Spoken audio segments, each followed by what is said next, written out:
Hey guys, welcome to Herding Little Cows to the Glory of God. My name's Sarah. I'm married to Mark, and we have 8 children at home, 10 children total.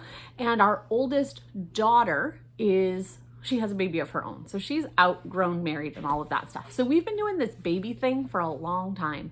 And I've had people recently asking me, why doesn't the baby eat? We have a 10-month-old here at home. And the reason is for multiple reasons, and I want people to know that when I'm telling this video, this is not against how anyone else does anything. This is just how our family does it.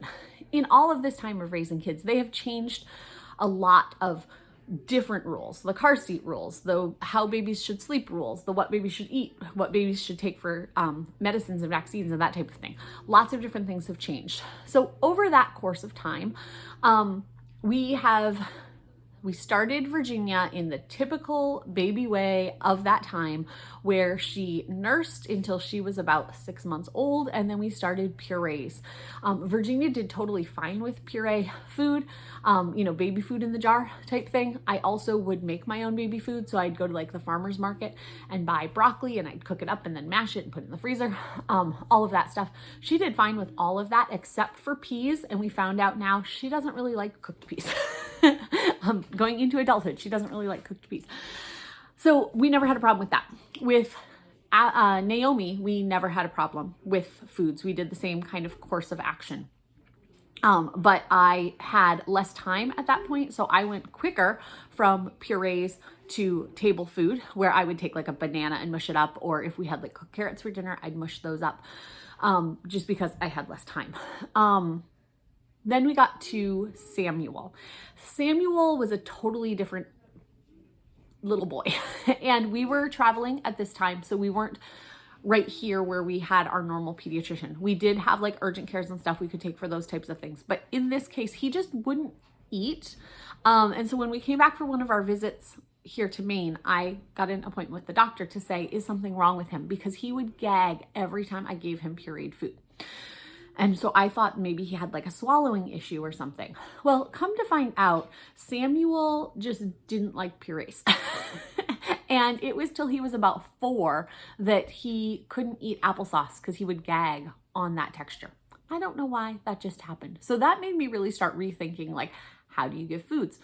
So because he didn't like the purees, we went more to just mushing up food that we were eating at supper time. And he didn't start eating until he was a little older, because it was a while before I figured out like what to do for him. But I don't remember exactly what age that started, but it would just be, we would take the chicken we were eating at supper and make it into little tiny pieces, that type of thing. Next came Josiah. Josiah was born with cerebral palsy and now has epilepsy, has seizure activity. We don't know exactly when that started. But we didn't know that he had cerebral palsy when he was born. He also had a tongue tie that was later diagnosed, that was not diagnosed at birth. And Josiah never had a problem with nursing, except he was a very sleepy baby when he was first born, but he was also just shy of 37 weeks gestation when he was born. So that could explain it, but also the tongue tie and stuff could explain those. We didn't know what was going on. But when we found out he had CP, we were gonna delay food for a while for him, just because he was not a typical baby, even though we didn't know what exactly was wrong. It was about 10 months that he was finally diagnosed with cerebral palsy, even though we had talked to the doctors before that. That's when he got the official diagnosis.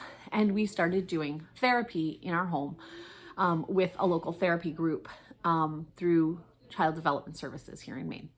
And they were very helpful, except for the food thing. They thought that he wasn't eating and would like gag and spit out any food he ate. They thought it was because I wasn't giving him enough exposure to food. So they were telling me like, hey, let him play with oatmeal and rub it between his toes and, get himself all dirty. And I just knew that wasn't the issue he was having.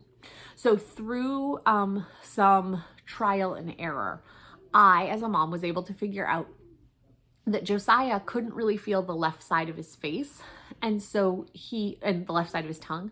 So if there was food anywhere in the middle of his mouth or to the left, he would gag because his tongue couldn't move it like you're supposed to, like babies are supposed to be able to move it. And yes, every baby gags on food. Like that's their body's way of, oh, the food went back too far, I need to get it forward. And I don't want to make this video about how to keep your child safe while you're doing feeding practices, because there's people who are much more informed than me. I'm telling you our story.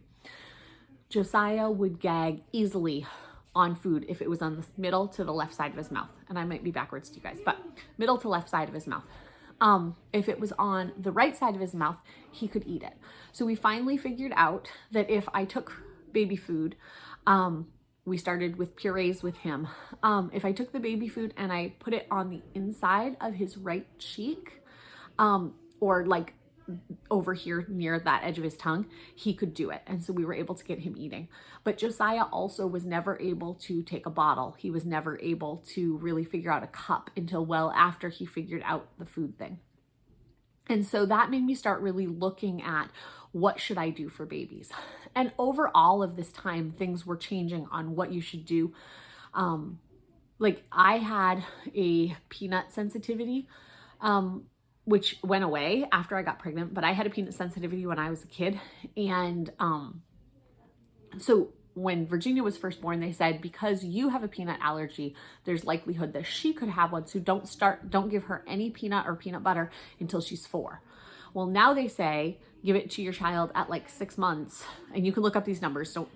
Don't quote me on these, because I don't feed at 6 months. But anyway,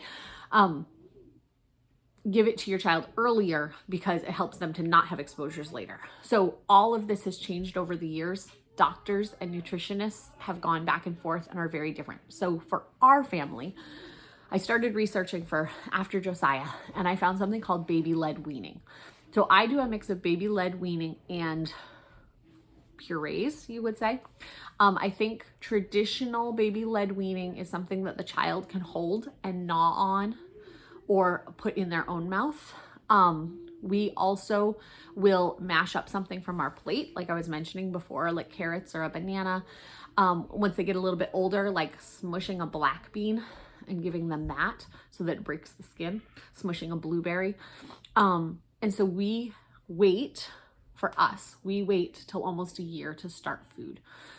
People would say, oh, Elisha looks like he's interested in food because he's watching you eat and everything. Elisha also wants to put shoes in his mouth, and if one of his siblings is like sucking on a lollipop, he would want that. If one of the siblings had a comb in their mouth, he'd want that too. So with all of that with Josiah, he wasn't able to actually get food for nourishment until about 16 months. So he was exclusively breastfed, except for occasional tastes of food while we were trying to figure that out.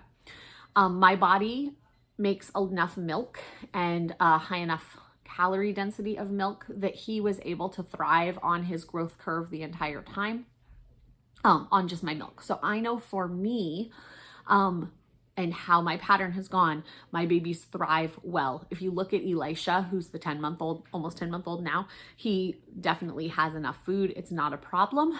And so he is going to start food probably about a year old, and we will just decide based on the meal if it's something that he should eat, like give him a big chunk with his hand, or if it's something I'm going to mush up.